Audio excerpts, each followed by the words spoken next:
ഞാൻ എൻ്റെ എല്ലാ സിനിമകളിലും കഥാപാത്രങ്ങളെ ഞാൻ കണ്ടിട്ടുള്ളതായിരിക്കും. ഞാൻ അനുഭവിച്ചിട്ടുള്ളതാണ്. സിനിമയിൽ ഏറ്റവും ആദ്യം ഞാൻ നന്ദി പറയുന്നത് എൻ്റെ ഗുരുനാഥനോട് തന്നെയാണ്. സിനിമയിൽ ബോക്സ് ഓഫീസിൽ വലിയ ഹിറ്റുകൾ ഉണ്ടാക്കാൻ ചില്ലറ കാര്യമൊന്നുമില്ല. ഞാൻ അങ്ങനെയൊക്കെ ചെയ്യുന്ന സംവിധായകരെ ഞാൻ ഭയങ്കരമായിട്ട് ബഹുമാനിക്കുന്നുണ്ട് കേട്ടോ. അത് എന്ത് ടൈപ്പ് സിനിമയാണെങ്കിലും ജനങ്ങളെ എൻ്റർടൈൻ ചെയ്ത് കോടിക്കിലുക്കങ്ങൾ തിയേറ്ററുകൾക്കുള്ളിൽ ഉണ്ടാക്കിക്കാൻ പറ്റുന്ന കപ്പാസിറ്റിയുള്ള സംവിധായകർ, അത് അവർ ഹാറ്റ്സ് ഓഫ് ടു ദം.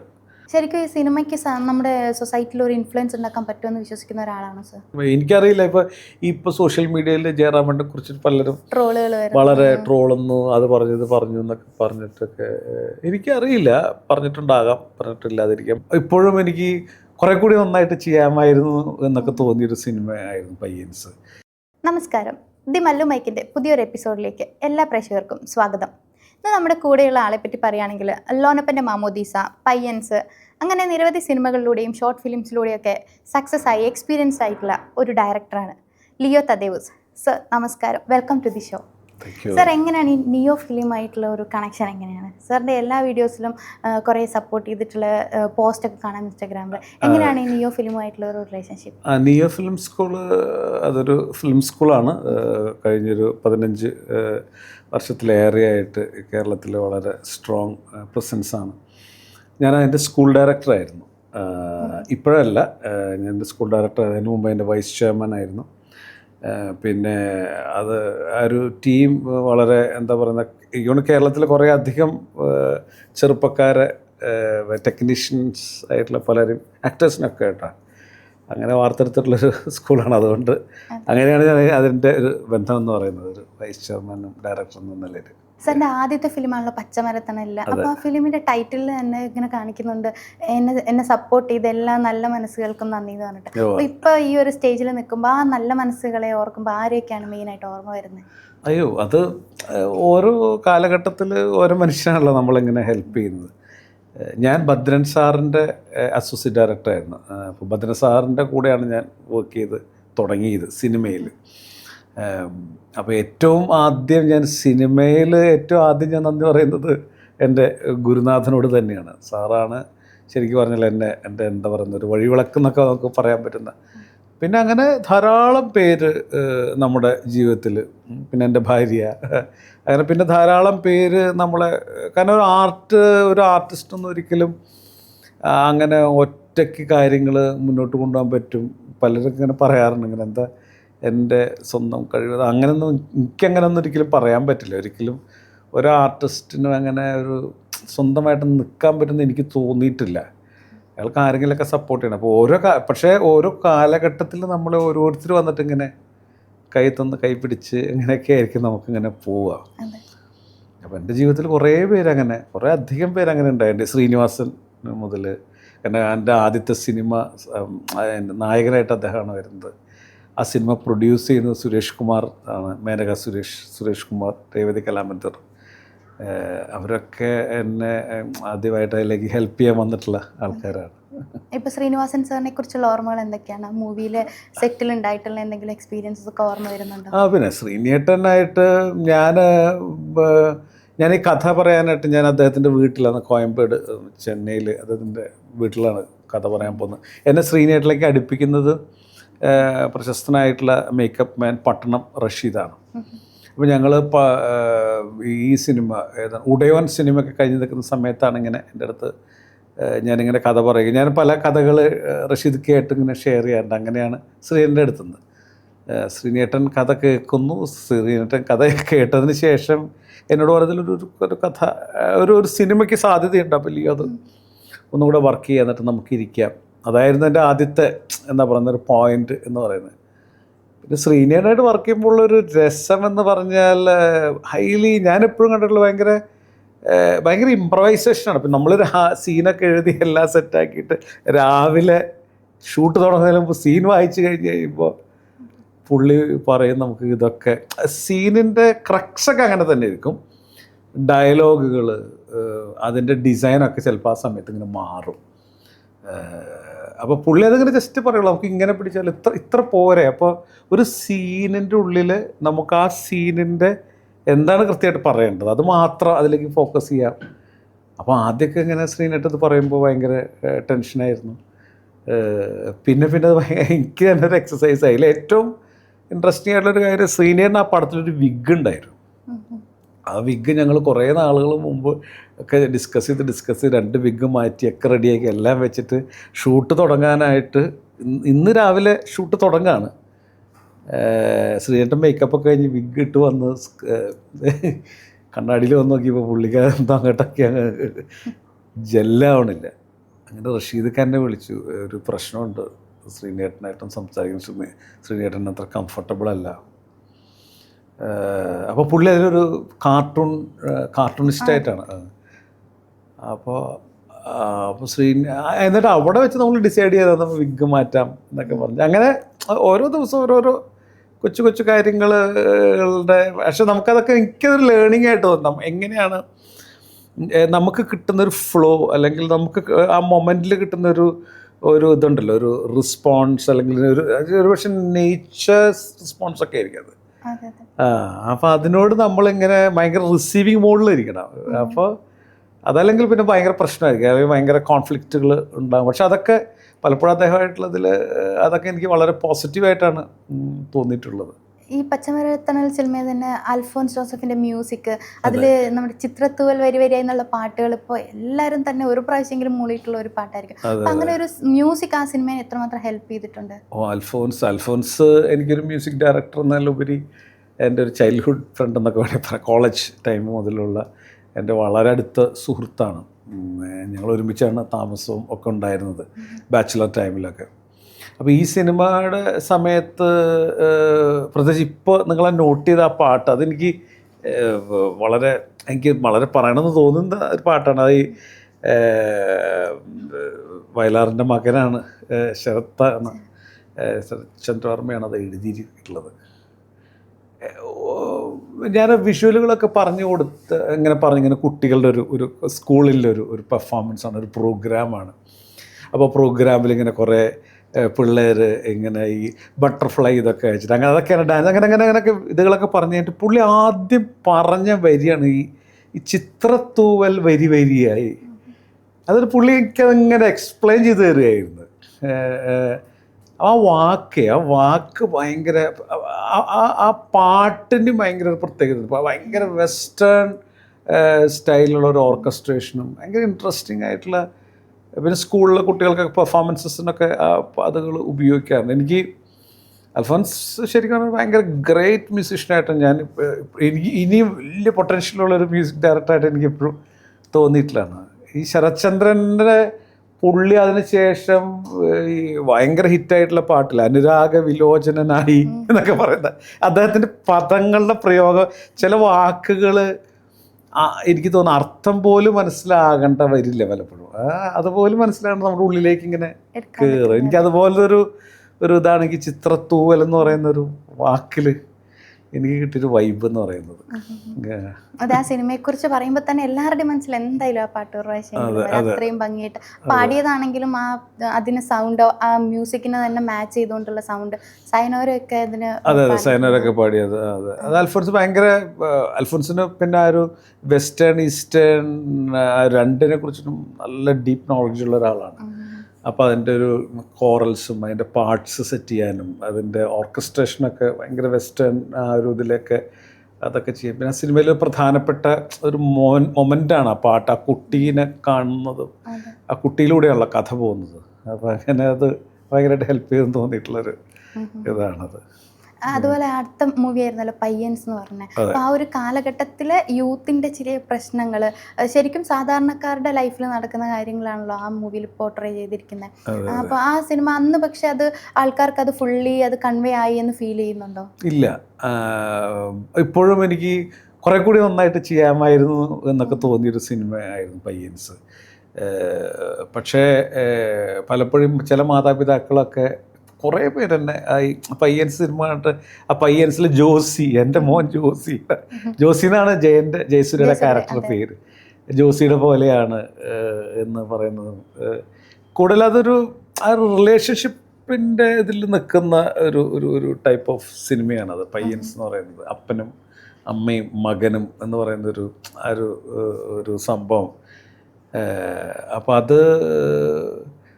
അത് വേണ്ട വിധത്തിൽ ആയില്ലെന്ന് എനിക്കിപ്പോഴും തോന്നലുണ്ട്. പക്ഷേ ജയനൊക്കെ അത് വളരെ മാക്സിമം അയാളുടെ പറ്റുന്ന രീതിയിലൊക്കെ അത് പെർഫോം ചെയ്തിട്ടുണ്ട്. അത് ഇൻട്രസ്റ്റിംഗ് ആയിട്ടൊക്കെ വന്നിട്ടുണ്ടെന്ന് തോന്നുന്നുണ്ട്. അതല്ലേ സാറിൻ്റെ ഫിലിംസിലെ ക്യാരക്ടേഴ്സിന് ഭയങ്കരമായിട്ട് ഒരു ലൈഫ് ഉള്ളതായിട്ട് ഫീൽ ചെയ്തിട്ടുണ്ട്. അത് റിയൽ ലൈഫായിട്ട് ഭയങ്കരമായിട്ട് കണക്റ്റഡ് ആവുന്ന ക്യാരക്ടേഴ്സ്, അതിൻ്റെ പിന്നിലൊരു സീക്രട്ട് എന്താണ്? ഞാൻ ഈ കഥാപാത്രങ്ങൾ നമ്മളിങ്ങനെ ഞാൻ ധാരാളം ഒബ്സർവ് ചെയ്യുന്ന ഒരാളാണ്. ഒരു മനുഷ്യൻ്റെ ഞാൻ പണ്ടൊക്കെ ഇങ്ങനെ ട്രെയിനിൽ ഇങ്ങനെ യാത്ര ചെയ്യുന്ന സമയത്ത് നമ്മളിങ്ങനെ ട്രെയിനിൽ കുറേ മുഖങ്ങളെ കാണും. നമ്മളിങ്ങനെ ഇരിക്കുമ്പോൾ ചിലരിങ്ങനെ തളർന്നുറങ്ങുന്നവർ, ചിലർ ഫ്രഷായിട്ട്, ചിലർ പത്രം വായിച്ചുകൊണ്ടിരിക്കുന്നു, ചിലർ ഫോൺ വിളിച്ചുകൊണ്ടിരിക്കുന്നു, ചിലരെന്തോ ചിന്തിച്ചുകൊണ്ടിരിക്കുന്നു. അപ്പോൾ ഞാനിങ്ങനെ ഇവരെയൊക്കെ കുറിച്ചിട്ട് ഇങ്ങനെ കഥകളിങ്ങനെ ആലോചിക്കും. അങ്ങനെ ഇവരിപ്പോൾ എന്താ ചിന്തിച്ചുകൊണ്ടിരിക്കുന്നത്, ഇവരുടെ ഉള്ളിലെന്താണ്? അപ്പോൾ നമ്മുടെ മനസ്സിലിങ്ങനെ കുറേ കാര്യങ്ങൾ കിട്ടില്ല, കുറേയൊക്കെ അത് കറക്റ്റ് ആവാറുണ്ട്.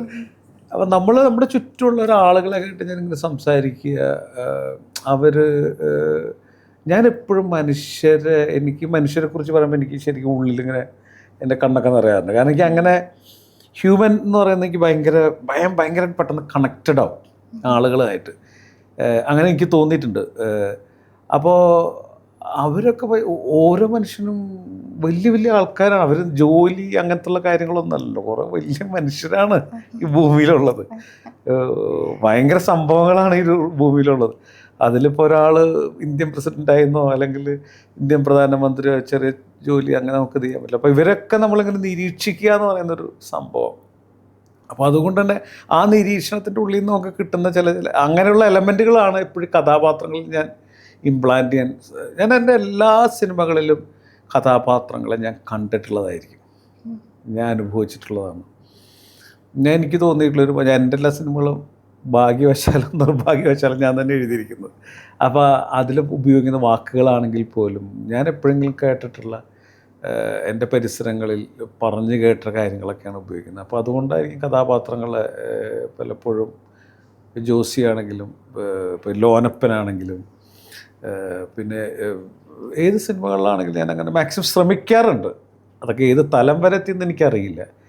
പക്ഷേ അതിനോടൊരു കുറച്ചെങ്കിലും നീതി പുലർത്താനായിട്ട് ഇങ്ങനെ ശ്രമിക്കാറുണ്ട്. ഓക്കെ, ഇപ്പോൾ പറഞ്ഞപ്പോഴാണ് ഈ ഒരു സിനിമാക്കാരൻ എന്ന് പറയുന്ന ഒരു സിനിമ ഉണ്ടല്ലോ, വിനീതേട്ടൻ ചെയ്തിട്ടുള്ള. അപ്പോൾ ആ സിനിമയിൽ വിനീതേട്ടൻ്റെ ക്യാരക്ടർ ശരിക്കും റിയൽ ലൈഫിൽ നിന്ന് എടുത്ത ഒരു അങ്ങനെയൊന്നുമില്ല.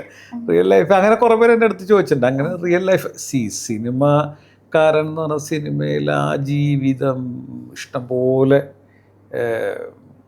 നമ്മളൊരു സിനിമയായിട്ട് ബന്ധപ്പെടുന്ന എല്ലാവരുടെ ജീവിതത്തിൽ ഉള്ള കാര്യങ്ങളാണ്.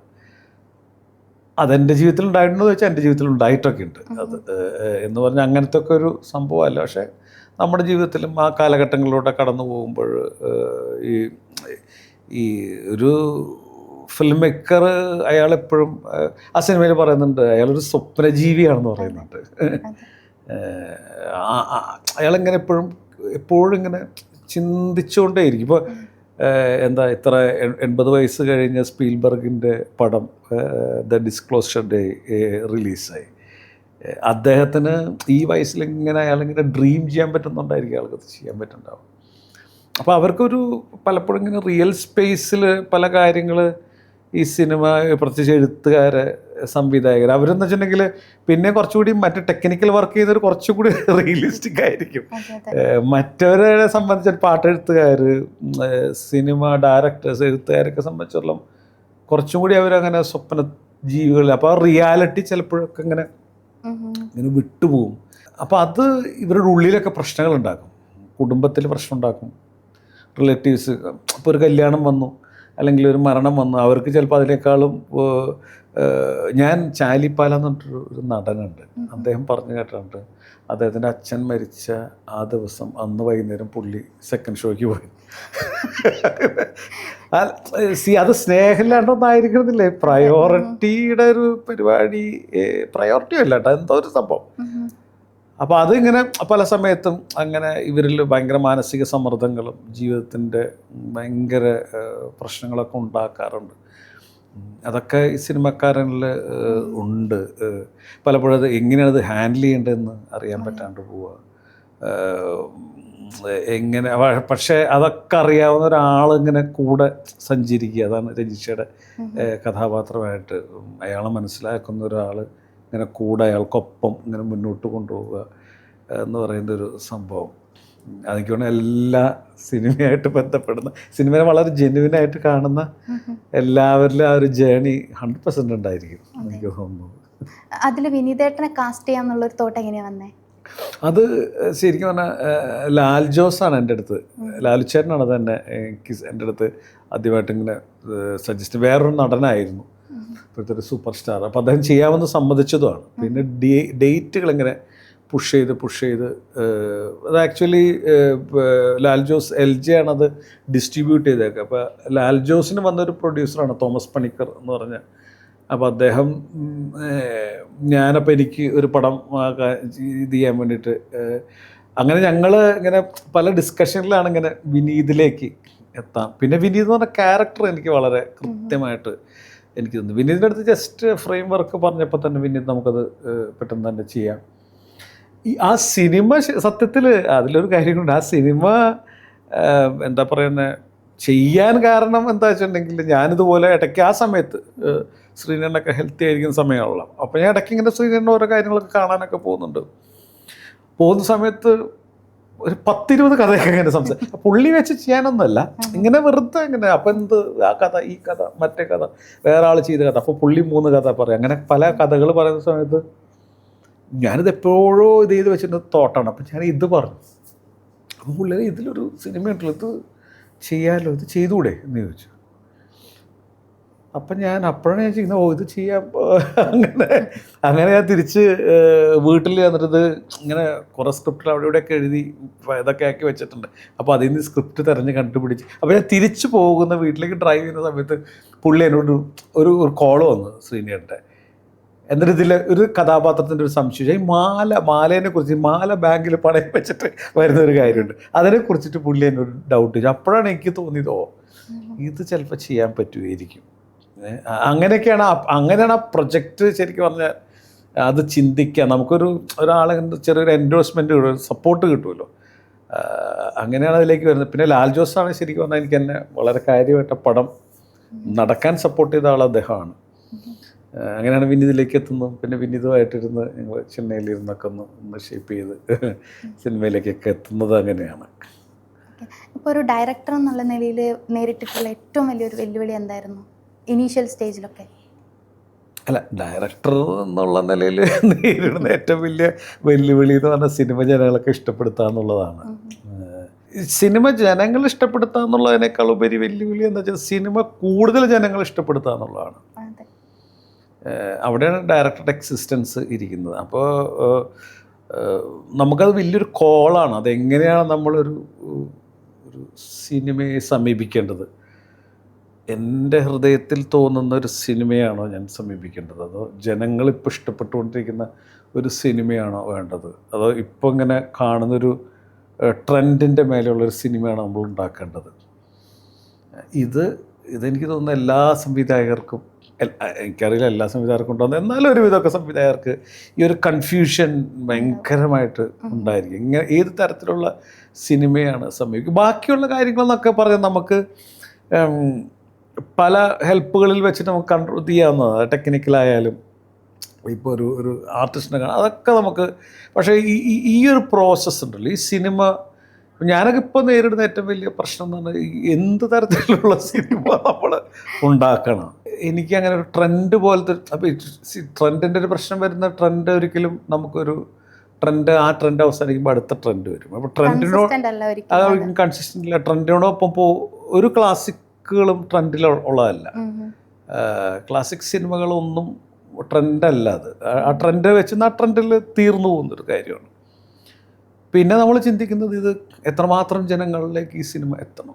ഭയങ്കര പോപ്പുലർ സിനിമയിലേക്ക് ചെയ്യുമ്പോൾ ആ സിനിമയുടെ ടോട്ടൽ നറേറ്റീവ് സ്ട്രക്ചറൊക്കെ നമ്മൾ അതനുസരിച്ച് മാറ്റണം, ലൈറ്റനപ്പ് ചെയ്യണം.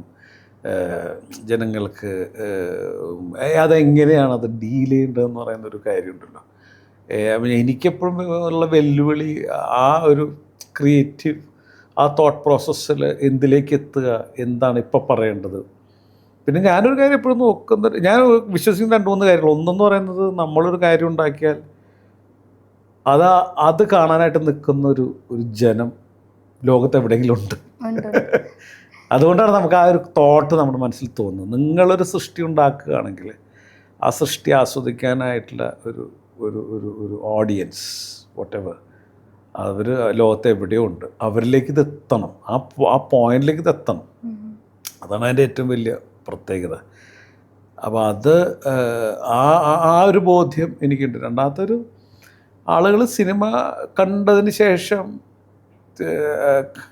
സിനിമ ആളുകളുടെ മനസ്സിലിങ്ങനെ കുറേ കാലം കഴിഞ്ഞാൽ ഇങ്ങനെ നിൽക്കണം കഥാപാത്രങ്ങളോ ചില കാര്യങ്ങൾ. ഇപ്പോൾ നമ്മൾ പല സത്യനേട്ടൻ്റെ സിനിമയിലെ സിബി മലയിലിൻ്റെ സിനിമയാണെങ്കിലും ഈവൻ ഭദ്ര സാറിൻ്റെ സിനിമകളൊക്കെ ആണെങ്കിലും പല നല്ല സിനിമകളും ഇപ്പോഴാ കഥാപാത്രങ്ങളും മനുഷ്യരൊക്കെ നമ്മുടെ ഉള്ളിൽ ഇങ്ങനെ നിൽക്കുകയാണല്ലോ. ചില ജീവിതത്തിലെ സിറ്റുവേഷൻസിലൊക്കെ ഇവരിങ്ങനെ തെളിഞ്ഞിങ്ങനെ വരികയല്ലേ. അപ്പം അത് ഒരു വലിയ, അപ്പം അങ്ങനെ ആളുകളെ ഇങ്ങനെ ജീവിതത്തിൽ ഇങ്ങനെ സന്തോഷിപ്പിക്കാനോ രസിപ്പിക്കാനോ ചിന്തിപ്പിക്കാനോ ഒക്കെ സഹായിക്കുന്ന ടൈപ്പ് ഓഫ് ക്രിയേഷൻസ് ഉണ്ടാക്കുക. അതൊക്കെ ആട്ടെ എൻ്റെ ഒരു എപ്പോഴും സിനിമയെ ഞാൻ അപ്രോച്ച് ചെയ്യുമ്പോൾ ആസ് എൻ ആർട്ട് ഞാൻ അപ്രോച്ച് ചെയ്യുമ്പോൾ എൻ്റെ ഒരു ചിന്ത എപ്പോഴും അങ്ങനെയാണ്. ഓക്കെ, ഇപ്പോൾ സിനിമയുടെ സക്സസ് ഈ പറഞ്ഞ പോലെ കൊമേഴ്ഷ്യലൈസ് ചെയ്യപ്പെടുന്നുണ്ടോ, അങ്ങനെ ഫീൽ ചെയ്യുന്നുണ്ടോ? ലൈക്ക് ഇപ്പം എങ്ങനെയാണ് സിനിമയുടെ സക്സസിനെ വിലയിരുത്തുന്നത്? ബോക്സ് ഓഫീസിലൂടെയാണോ അല്ലെങ്കിൽ പ്രേക്ഷകരുടെ അഭിപ്രായങ്ങളിലൂടെയാണോ? അത് ബോക്സ് ഓഫീസിന് വേണ്ടി വരും. ഇപ്പോൾ ഒരു പ്രൊഡ്യൂസറെ സംബന്ധിച്ചിടത്തോളം ഒരു ബോക്സ് ഓഫീസ് വേണ്ടി വരും. അല്ലെങ്കിൽ എന്ന് പറഞ്ഞാൽ വളരെ ലളിതമായിട്ട് പറയുകയാണെങ്കിൽ മണി റിട്ടേൺസ്, ആ റിട്ടേൺസ് ROI കൃത്യമായിട്ട് വേണ്ടി വരികയും റിട്ടേൺ ഓൺ ഇൻവെസ്റ്റ്മെൻറ്റ്. അപ്പോൾ അത് അപ്പോൾ നമ്മൾ എത്രമാത്രം അതിൽ ഇൻവെസ്റ്റ് ചെയ്യണം എന്നുള്ളതാണ് എൻ്റെ ചോദ്യം. 100 കോടി ഇൻവെസ്റ്റ് ചെയ്ത് 110 കോടിയാണോ റിട്ടേൺസ് വേണ്ടത്? അതോ 2 കോടി ഇൻവെസ്റ്റ് ചെയ്തിട്ട് 2.5 കോടി ആണോ വേണ്ടത്? അല്ലെങ്കിൽ 2 കോടി ഇൻവെസ്റ്റ് ചെയ്തിട്ട് 100 കോടി? അങ്ങനെയുള്ള ഒരു അപ്പോൾ ആ റിട്ടേൺസ് വരുന്നത് എപ്പോഴും ഒരു പ്രപ്പോർഷൻ എപ്പോഴും വളരെ ഇമ്പോർട്ടൻ്റ് ആയിരിക്കും. അപ്പോൾ അവർക്ക് ഒരു റിട്ടേൺ ഏതെങ്കിലും രീതിയിൽ കിട്ടേണ്ടി വരും. അത് ചെറിയ പൈസയിൽ ചെറിയ റിട്ടേണോ അല്ലെങ്കിൽ ചെറിയ പൈസയിൽ വലിയ റിട്ടേണോ, അത് ഏത് രീതിയിലായിക്കോട്ടെ, അതെപ്പോഴും എല്ലാ സംവിധായകരും ആഗ്രഹിക്കുന്നൊരു കാര്യമാണ്, റിട്ടേൺസ് ഉണ്ട്. രണ്ടാമത്തെ കാര്യം എന്ന് പറഞ്ഞാൽ ഞാൻ നേരത്തെ പറഞ്ഞതാണ്, അത് നമുക്ക് ആ സിനിമ കൊണ്ട് ആർക്കെങ്കിലും ചിലപ്പോൾ ചോദിക്കില്ലേ എന്തിനത് ചെയ്തത് ചോദിക്കൂലേ. ഈ സിനിമ കൊണ്ട് ആർക്കെങ്കിലും എന്തെങ്കിലും ഗുണം ഉണ്ടാവണമല്ലോ, മനുഷ്യർക്കെങ്കിലും. അപ്പോൾ അത് ഭയങ്കര ക്വസ്റ്റ്യനാണ്. അത് പലപ്പോഴും ഇപ്പോൾ ചിലപ്പോൾ വളരെ യങ് ഫിലിം മേക്കേഴ്സ് അവർക്ക് ഇപ്പോൾ തോന്നില്ല, കുറച്ച് കഴിയുമ്പോൾ ഒരു 10 കൊല്ലം കഴിയുമ്പോൾ സിനിമ കുറച്ച് ചെയ്ത് കഴിഞ്ഞിട്ട് ഇങ്ങനെ തോന്നും അവർക്ക്, ആ സിനിമ ചെയ്തിട്ട് എന്താണ് ഗുണം ഉണ്ടായിട്ടുള്ളത്. നമ്മളങ്ങനെ ചിന്തിക്കാൻ തുടങ്ങുമ്പോൾ അപ്പോൾ ചിലപ്പോൾ ഓക്കെ ആ സിനിമയായിട്ട് ഞാൻ വീട് വെച്ചു, അല്ലെങ്കിൽ ഇത്ര പണം കിട്ടി, ഇത്ര കാര്യം കിട്ടി, എനിക്കൊരു ഗുണം ഉണ്ടായി എന്നുള്ളതായിരിക്കും. അപ്പോൾ അതിൽ സാറ്റിസ്ഫൈഡ് ആവുന്ന ആൾക്കാർക്കാണെങ്കിൽ അത് പ്രശ്നമില്ല. അല്ലാതെ ചിന്തിക്കുന്നവർക്ക് എപ്പോഴും അത് വളരെ വലിയൊരു, അപ്പോൾ ഇത് രണ്ടും കൂടി മാച്ച് ചെയ്ത് കിട്ടുന്നത് വലിയ ഭാഗ്യമാണ്. ഇപ്പോൾ അല്ലാതെ ഇപ്പോൾ സിനിമയിൽ ബോക്സ് ഓഫീസിൽ വലിയ ഹിറ്റുകൾ ഉണ്ടാക്കാൻ ചില്ലറ കാര്യമൊന്നുമില്ല. ഞാൻ അങ്ങനെയൊക്കെ ചെയ്യുന്ന സംവിധായകരെ ഞാൻ ഭയങ്കരമായിട്ട് ബഹുമാനിക്കുന്നുണ്ട് കേട്ടോ. അത് എന്ത് ടൈപ്പ് സിനിമയാണെങ്കിലും ജനങ്ങളെ എൻ്റർടൈൻ ചെയ്ത് കോടിക്കിലുക്കങ്ങൾ തിയേറ്ററുകൾക്കുള്ളിൽ ഉണ്ടാക്കിക്കാൻ പറ്റുന്ന കപ്പാസിറ്റിയുള്ള സംവിധായകർ, അവർ ഹാറ്റ്സ് ഓഫ് ടു ദം. അത് ഭയങ്കര കാര്യം തന്നെയാണ്. അല്ലാതെ മനുഷ്യരെ ഇങ്ങനെ ആഴമായിട്ട് ചിന്തിപ്പിക്കുകയും ഇൻ്റർനാഷണൽ തലത്തിൽ സിനിമകൾ കൊണ്ടുപോവുകയും ചെയ്യുന്നവർ പല റോളുകളാണല്ലോ, പല സംവിധായകർക്കും ഇപ്പം നമ്മുടെ മലയാളത്തിൽ ഒരു സംവിധായകനും മോശമായിട്ട് എനിക്ക് തോന്നുന്നില്ല. ഇപ്പം നമ്മൾ അറിയപ്പെടുന്ന യങ് ജനറേഷനാണെങ്കിലും തൊട്ടുമുള്ള ജനറേഷനാണെങ്കിലും ഓൾഡ് ജനറേഷനിലാണെങ്കിലും ഒരു സംവിധായകൻ ഉണ്ടായി വരുന്നതിന് എനിക്ക് കൊണ്ട് ജനങ്ങൾ കാണുന്നത്ര എളുപ്പമൊന്നുമല്ല. അത് ഒരു സിനിമ ആകാനായിട്ട് അയാൾ അതിനു മുമ്പ് എത്ര ബൗണ്ടഡ് സ്ക്രിപ്റ്റ് ഉണ്ടാക്കിയിട്ടുണ്ടായിരിക്കും. അത് കഴിഞ്ഞാണ് ഒരു സിനിമ ഉണ്ടാകുന്നത്. ഒരു സിനിമ ഉണ്ടാകാൻ ഒരു 200 പേജ് എഴുതാൻ അയാൾ 2000 പേജെങ്കിലും എഴുതിയിട്ടുണ്ടായിരിക്കും. ആ ഒരു കഥയ്ക്ക് വേണ്ടി മാത്രം തിരുത്തലുകളും വെട്ടലുകളും ഒക്കെ അതിനൊരു ഭയങ്കര പ്രോസസ്സുണ്ട്. അപ്പോൾ പലരും പറയും എല്ലാ ജോലിയും പോലെയുള്ള സിനിമ, അങ്ങനെയല്ല സിനിമേനെ എപ്പോഴും സിനിമ എന്നല്ല ആർട്ട് എപ്പോഴും എല്ലാ ജോലിയും പോലെ നമുക്കതിനെ കാണാൻ പറ്റില്ല. ഒരു മനുഷ്യൻ്റെ ഇൻവെസ്റ്റ്മെൻറ്റ് കുറച്ചുകൂടി ഡിഫറെൻ്റായിട്ട് ആയിരിക്കുമല്ലോ. അങ്ങനെ ഇപ്പം ന്യൂ ജനറേഷൻ ഡയറക്ടേഴ്സിൽ ഏറ്റവും ടച്ച് ചെയ്തിട്ടുള്ള ഒരു ഡയറക്ടർ ചോദിച്ചാൽ ആരായിരിക്കും? അതെനിക്ക് ഇപ്പോൾ കുറേ പേര് എനിക്ക് പറയാനുണ്ട് കേട്ടോ. ഇപ്പോൾ ചിദംബരമുള്ള ഈ അടുത്ത് വന്ന അദ്ദേഹത്തിൻ്റെ സിനിമകൾ, പിന്നെ പ്രേമലൊക്കെ ചെയ്ത നമ്മുടെ പ്രേമലുവിൻ്റെ ഡയറക്ടർ, പെട്ടെന്ന് പേര് എനിക്ക് അദ്ദേഹത്തിൻ്റെ സിനിമകൾ, ആ സിനിമയൊക്കെ എനിക്ക് ഭയങ്കര ടൈമിംഗ് ഉള്ള സിനിമകൾ ഒക്കെ ആയിട്ട് എനിക്കിങ്ങനെ തോന്നുന്നുണ്ട്. പിന്നെ മസ്തിഷ്ക മരണം ചെയ്ത അദ്ദേഹത്തിൻ്റെ ഒരു ടോട്ടൽ സിനിമയുടെ സ്റ്റൈലൊക്കെ ഭയങ്കര കൃഷാന്ത് ഭയങ്കര ഡിഫറെൻ്റ് ആയിട്ടുള്ള സ്റ്റൈലുകളാണല്ലോ സിനിമേനെ കാണുന്ന സ്റ്റൈല്. നമ്മൾ കാണാത്ത കളറുകൾ, കാര്യങ്ങൾ, വിഷയങ്ങൾ ഒക്കെ വെച്ചിട്ട് ഇങ്ങനെ ഹാൻഡിൽ ചെയ്യുക. ഫ്യൂച്ചറിസ്റ്റിക് ആയിട്ടുള്ള സിനിമകൾ അങ്ങനെ ട്രൈ ചെയ്യുന്ന ഇഷ്ടം പോലെ ആളുകൾ കൊണ്ടുവിട്ടു. അത് ഭയങ്കര ഇൻട്രസ്റ്റിംഗ് ആണത്. എനിക്കതങ്ങനെ കാണുമ്പോൾ ഭയങ്കര കൗതുകം തോന്നുന്ന സിനിമകളാണ് അതൊക്കെ. ശരിക്കും ഈ സിനിമയ്ക്ക് നമ്മുടെ സൊസൈറ്റിയിൽ ഒരു ഇൻഫ്ലുവൻസ് ഉണ്ടാക്കാൻ പറ്റുമെന്ന് വിശ്വസിക്കുന്ന ഒരാളാണ് സർ? ഞാനിങ്ങനെ തന്നെ ചിന്തിക്കാം. ഈ പരസ്യങ്ങളൊക്കെ ചെയ്യുന്ന സമയത്ത് എന്തിനാണ് ഈ പരസ്യ ചിത്രങ്ങൾ ഉണ്ടാക്കുന്നത്? അല്ലെങ്കിൽ പരസ്യത്തിലൊരു മോഡലിനെ വെച്ച് അഭിനയിപ്പിക്കുന്നതിനാണ്. എന്താണെങ്കിലും സിനിമയെക്കാളും കൂടുതൽ ഇതിൻ്റെ സൈക്കോളജിക്കലായിട്ടുള്ള മാർക്കറ്റിൻ്റെ ആയിട്ടുള്ള സ്റ്റഡി നടത്തിയിട്ടാണ് ഇതൊക്കെ ചെയ്യുന്നത്. ഒരു 30 സെക്കൻഡ് പരസ്യത്തിന് ഇത്ര വലിയ ഇമ്പാക്റ്റ് ഉണ്ടാക്കാൻ പറ്റുമെങ്കിൽ 2 മണിക്കൂറുള്ള സിനിമയ്ക്ക് ഇമ്പാക്റ്റ് ഉണ്ടാക്കാൻ പറ്റില്ലേ? ഒരു മനുഷ്യൻ സിനിമ കണ്ടുകൊണ്ടിരിക്കുമ്പോൾ അയാൾക്കറിയാത്ത സിനിമയാണെന്നും അയാൾക്ക് പൈസ കൊടുത്തിട്ട് കാണുകയാണെന്നും ഇത് സ്പീക്കർ, ഇത് സ്ക്രീൻ, ഇവിടെ ഒന്നും ആരുമില്ല എന്ന് പറഞ്ഞാൽ അയാൾ കരയണം എന്തിനാണ്? അയാൾ കരയുന്ന, അയാൾ പൊട്ടിച്ചിരിക്കുന്നു, അയാൾ ടെൻഷൻ അടിക്കുന്നു. ഞാനിപ്പോൾ ഈ കഴിഞ്ഞ ദിവസം ബാക്ക് റൂംസ് എന്ന് പറഞ്ഞാൽ ഞാൻ ചെന്നൈയിൽ നിന്ന് കണ്ടത് പുതിയ പടം. ബാക്ക് റൂംസ് കാണാനായിട്ടിരിക്കുമ്പോൾ ഇങ്ങനെ ആ മൊമെൻറ്റുകൾ നമ്മളിങ്ങനെ ഭയങ്കര എക്സൈറ്റ്മെൻറ്റിലേക്ക് നിൽക്കുകയാണ്. മനുഷ്യൻ്റെ എന്തൊക്കെ പറഞ്ഞാലും മനുഷ്യൻ എത്ര ബുദ്ധിമാനാണെന്ന് പറഞ്ഞാൽ, എത്ര ലോജിക്ക് ഉണ്ടെന്ന് പറഞ്ഞാലും മനുഷ്യൻ ഇമോഷൻസിൽ നിന്നിട്ടാണ് അയാളുടെ തീരുമാനങ്ങളിലേക്കും പ്രോസസ്സിലേക്കും പോകുന്നത്. ഇമോഷനാണ് ആദ്യം പിടിക്കുന്നത്. ഇമോഷൻ ഇല്ലാതെ നമ്മൾ എന്ത് പഠിപ്പിച്ച് തന്നിട്ട് നമുക്ക് കാര്യമില്ല. നമ്മളൊന്നും തലയിൽ തീരുമാനങ്ങൾ എടുക്കില്ല. എന്ത് പറഞ്ഞതല്ല, നമുക്ക് എത്ര നല്ല കാര്യങ്ങൾ, എത്ര തിയറീസ് അവിടെ നിന്ന് ഇവിടെ നിന്നൊക്കെ പഠിക്കാൻ പറ്റും. പക്ഷെ അതൊരു ഇമോഷനിലൂടെ പഠിക്കുമ്പോഴാണ് അത് കിട്ടുക നമുക്ക്.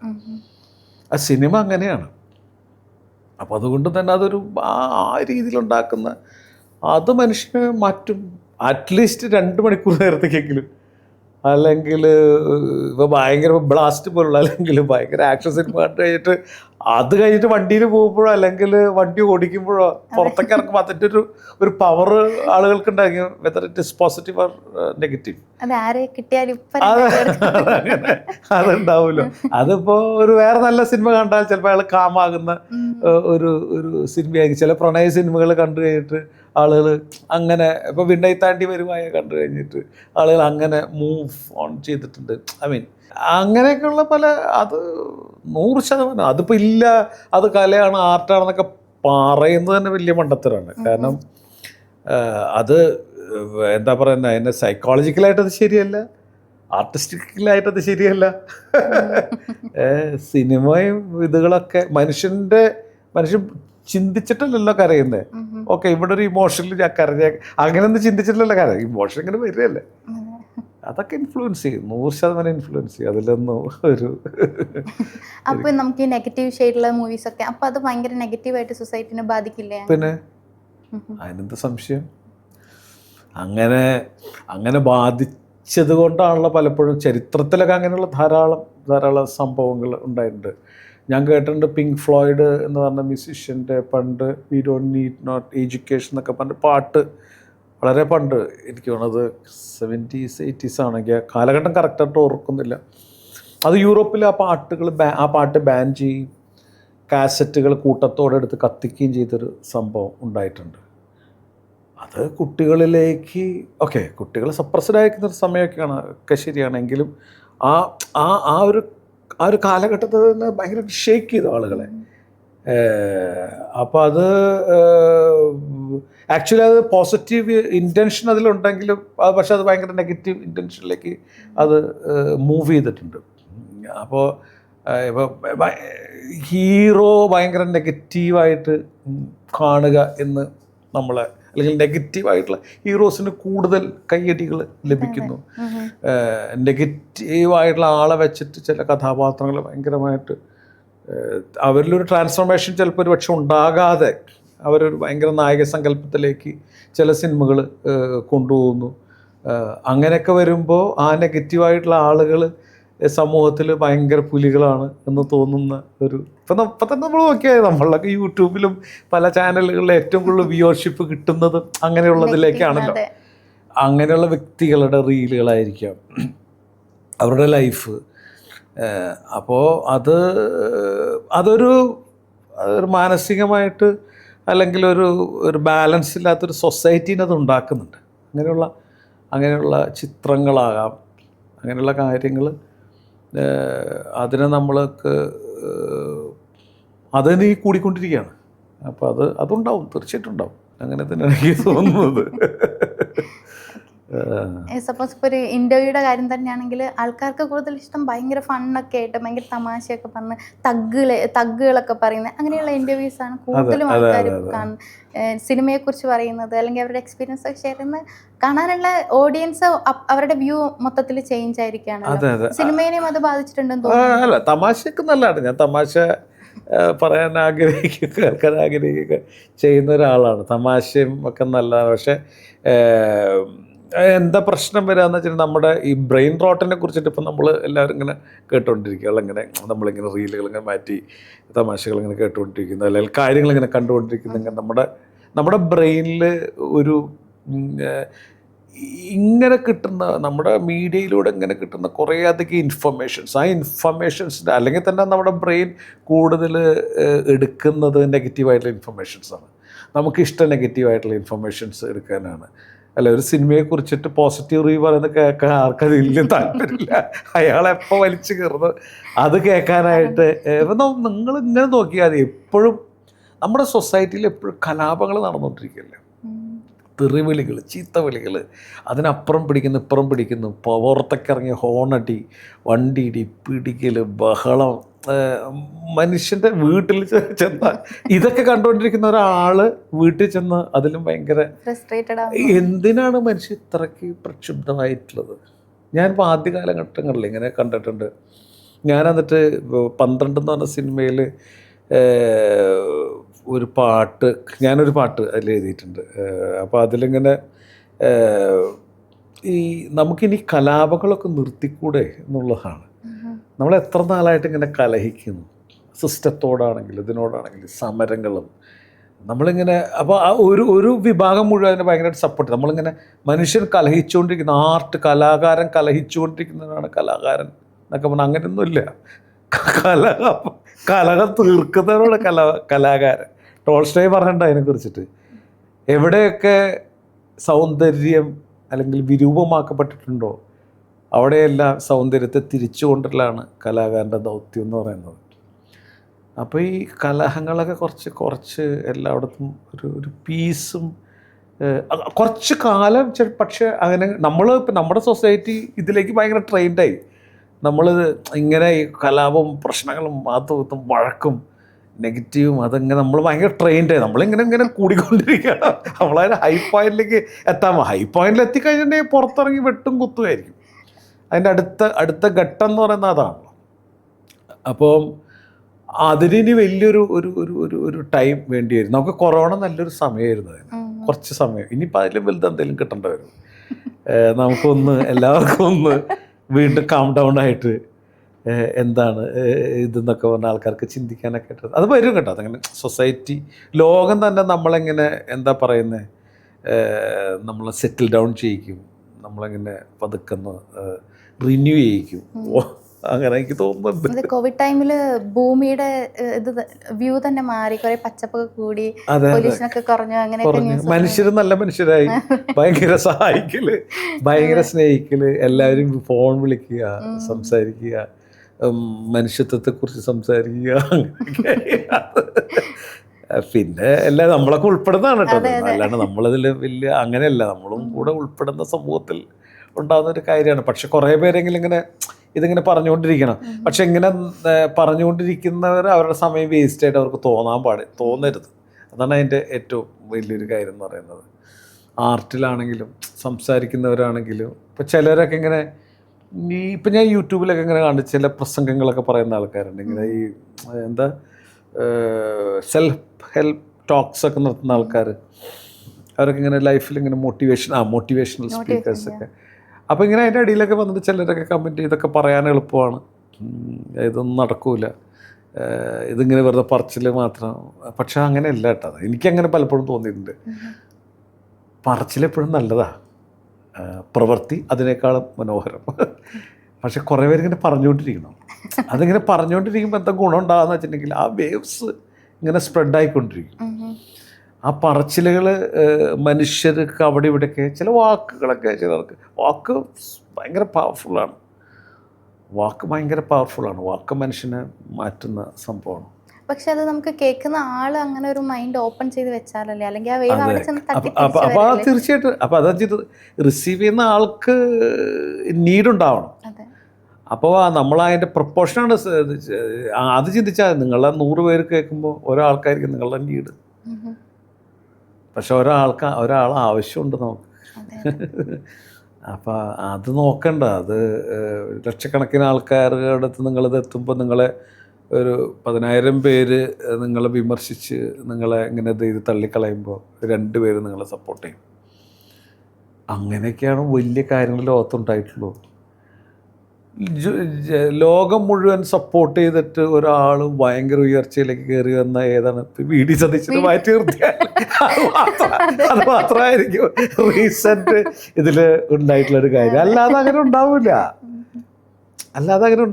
പക്ഷെ VD സതീശനും ഓപ്പോസിറ്റ് എതിരാളികൾ ഉണ്ടാവും. അല്ല, അത് അദ്ദേഹത്തിൻ്റെ പ്രവർത്തനത്തിൻ്റെ, ഞാൻ രാഷ്ട്രീയം പറയല്ല. പക്ഷേ എങ്കിലും ഞാൻ പറഞ്ഞത് അങ്ങനെ നമുക്ക് ചിന്തിക്കാൻ പറ്റില്ല. അപ്പോൾ എപ്പോഴും ആർട്ടിസ്റ്റിനൊക്കെ സംബന്ധിച്ചിടത്തോളം ഒരു കാലഘട്ടത്തിലും ഉണ്ടാവില്ല. അയാൾ ഒരു ഹിറ്റ് അടിച്ച 2 ഫ്ലോപ്പ് അടിക്കുന്നതോടുകൂടി ഹിറ്റടിച്ച ആളുകൾ സീനിയേറ്റർ എപ്പോഴും പറയാറുള്ളത്, നമ്മൾ ജനങ്ങൾക്ക് അങ്ങനെ നമ്മളെ പ്രത്യേകിച്ച് വലിയ ഇഷ്ടമോ നമ്മൾ ഭയങ്കര സംഭവമൊന്നുമില്ല. നിങ്ങളൊരു ഹിറ്റടിക്കുന്നു, നിങ്ങൾ ഭയങ്കര സംഭവമായിട്ട് വന്നു, നിങ്ങൾ അടുത്ത കിട്ടിലും ഫ്ലോപ്പ് കൊടുക്കുന്നു, പിന്നെ നിങ്ങളെ വലിച്ചേറി നിങ്ങൾ ഈ നാടിൻ്റെ ശാപം എന്ന് പറയും. അടുത്തത് വീണ്ടും ഒരു ഹിറ്റടിക്കുമ്പോൾ നിങ്ങളെ പുണ്യാളനാകും. അപ്പം അത് അവരെയും പറഞ്ഞല്ല, അവരങ്ങനെ ഫ്ലോയിൽ ഇങ്ങനെ പൊയ്ക്കൊണ്ടിരിക്കുകയാണ്. ഇപ്പോഴൊക്കെയാണ് കുറച്ചെങ്കിലും അവർക്കിങ്ങനെ ഒരു ജേണി ഉണ്ടായിരുന്നു. അവർ ഇങ്ങനത്തെ കാര്യങ്ങളാണ് കാലഘട്ടങ്ങളായിട്ട് പറഞ്ഞുകൊണ്ടിരുന്നതെന്നൊക്കെ പറയാനായിട്ടുള്ള ഒരു കാര്യങ്ങളൊക്കെ അങ്ങനെയൊക്കെ റിവ്യൂവേഴ്സും ഒക്കെ കുറച്ചും കൂടിയൊക്കെ അങ്ങനെയൊക്കെ പറഞ്ഞ് അവരുടെ കാലഘട്ടമാണല്ലോ അങ്ങനെ ഒക്കെ പറഞ്ഞു തുടങ്ങിയിട്ടുള്ളതെന്ന് എനിക്ക് തോന്നുന്നു. ഇപ്പോൾ റിവ്യൂവിനെ പറ്റി പറഞ്ഞപ്പോൾ ഒരു കാര്യം ചോദിക്കട്ടെ. പണ്ടും അതായത് ഇപ്പോൾ വെട്ടം അങ്ങനെ ചില സിനിമകൾ അന്ന് ഫ്ലോപ്പായിട്ട് ഇന്ന് ഭയങ്കര സൂപ്പർ ഹിറ്റായിട്ട് അങ്ങനെ സിനിമകളുണ്ടല്ലോ. അപ്പം അന്നും ഇതുപോലെ നല്ല സിനിമകൾ പരാജയപ്പെട്ടിട്ടുണ്ട്. പക്ഷെ ഇന്ന് നമ്മൾ കൂടുതലും അത് റിവ്യൂവേഴ്സിലേക്ക് ഫോക്കസ് ചെയ്യും. ചില റിവ്യൂവേഴ്സ് അതിനെ ഡിഗ്രേഡ് ചെയ്തു. അപ്പോൾ ആ ഒരു ഡിഫറൻസിനെ സാർ എങ്ങനെയാണ് നോക്കിക്കാണുന്നത്? പണ്ടും നല്ല സിനിമകൾ ഫെയിലായി, ഇന്നും ചിലപ്പോൾ നല്ല സിനിമകളൊക്കെ ബോക്സ് ഓഫീസിൽ സക്സസ് ആവണമെന്നില്ല. അത് എനിക്ക് തോന്നുന്നത് ഓരോ സമയത്തിൻ്റെയൊക്കെ പ്രത്യേകതകളുണ്ട്. ആ സിനിമ ഇറങ്ങുന്ന സമയം അല്ലെങ്കിൽ അപ്പോഴത്തുള്ളൊരു സോഷ്യൽ സാഹചര്യങ്ങൾ, അപ്പോൾ ചിലപ്പോൾ ആ മനുഷ്യർക്ക് ചിലപ്പോൾ പിടികിട്ടാൻ ബുദ്ധിമുട്ടായിരിക്കും ചില സിനിമകൾ. പക്ഷെ അത് കുറച്ച് കാലം കഴിയുമ്പോൾ ചിലപ്പോൾ അവർക്ക് അത് ഫണ്ണായിട്ടാണോ സീരിയസ് ആയിട്ടാണോ എങ്ങനെയാണെങ്കിലും ഉണ്ടാകാം. പിന്നെ റിവ്യൂവേഴ്സ് റിവ്യൂ ചെയ്യുന്ന സമയത്ത് അവരുടെ പെർസ്പെക്റ്റീവിൽ നിന്നിട്ടാണ് അവർ റിവ്യൂ ചെയ്യുന്നത്. ഞാനെപ്പോഴും പറഞ്ഞാൽ 99% റിവ്യൂ ചെയ്യുന്ന ആളുകളും അവർ കറൻറ്റ് സ്പേസിൽ കറൻറ്റ് ട്രെൻഡിൽ അവർ പലരും പറയാനുള്ള വാക്കിലെ ഇപ്പോഴത്തെ കാലഘട്ടത്തിൽ എന്ന് പറയുന്ന വാക്കൊക്കെ വെച്ചിട്ടാണ് തുടങ്ങുന്നത്. ഈ കാലഘട്ടമാണ് അടുത്ത കാലഘട്ടം ഒക്കെ നമുക്ക് ഒന്നും പറയാൻ പറ്റില്ല. നമുക്കൊന്നും ആ റിവ്യൂവേഴ്സ് ഞാൻ ആ രീതിയിൽ അവരെ റെസ്പെക്റ്റ് ചെയ്യുന്നു. കാരണം അവർക്ക് തോന്നുന്ന കാര്യങ്ങൾ അവരുടെ സ്പേസിൽ അവരപ്പോൾ അവിടെ പറയുന്നു എന്നുള്ളൂ. അതാകണമെന്ന് യാതൊരു നിർബന്ധമൊന്നുമില്ല. കുറച്ച് കാലം കഴിഞ്ഞ് ഇപ്പോൾ റിവ്യൂവേഴ്സ് പറയുന്ന എത്ര മോശമെന്ന് പറഞ്ഞാൽ എത്ര സിനിമകൾ നന്നാവാറുണ്ട്, നല്ലതെന്ന് എത്ര. ഞാൻ ചില പ്രസിദ്ധന്മാരായിട്ടുള്ള റിവ്യൂവേഴ്സ് നല്ലതെന്ന് പറഞ്ഞ സിനിമകൾ എനിക്ക് ഭയങ്കര മോശമായിട്ട് തോന്നിയിട്ടുണ്ട്. അതിന് ഞാൻ അദ്ദേഹത്തിന് കുറ്റം പറ്റില്ല, അദ്ദേഹത്തിന് അത് വളരെ നന്നായിട്ട് തോന്നിയിട്ടുണ്ട്. അപ്പോൾ സിനിമയുടെ ഏറ്റവും വലിയൊരു പ്ലസ്സും മൈനസും അതാണെന്ന്. ഒരു കുടുംബത്തിൽ 5 പേര് കൂടി ഒരു സിനിമ പോയി കണ്ടിട്ടുണ്ടെങ്കിൽ 5 പേർക്ക് 5 അഭിപ്രായമായിരിക്കും. അതാണല്ലോ അതിൻ്റെ ഒരു മാജിക് എന്ന് പറയുന്നത്. ഒറ്റ അഭിപ്രായമല്ല, ഭക്ഷണം കഴിക്കുന്ന പോലെയാണല്ലോ. ഒരു റെസ്റ്റോറൻറ്റിൽ പോയിട്ട് കറി അല്ലെങ്കിൽ ഭക്ഷണം കഴിക്കുമ്പോൾ പല പല ഇഷ്ടങ്ങളാണല്ലോ അതിൻ്റെ ഉള്ളിൽ വരുന്നത്. ആ ടേസ്റ്റ് ബഡ്സിൻ്റെ ആ ഒരു ഇതനുസരിച്ചിട്ട് മാറും. നമ്മളെങ്ങനെയാണ് നമ്മുടെ സെൻസസിനെ ട്രെയിൻ ചെയ്തിട്ടുള്ളത് അതനുസരിച്ച് അത് മാറും. അപ്പോൾ റിവ്യൂവിലും അത് ആ മാറ്റങ്ങളുണ്ടാവും എന്ന് എനിക്ക് തോന്നുന്നത്.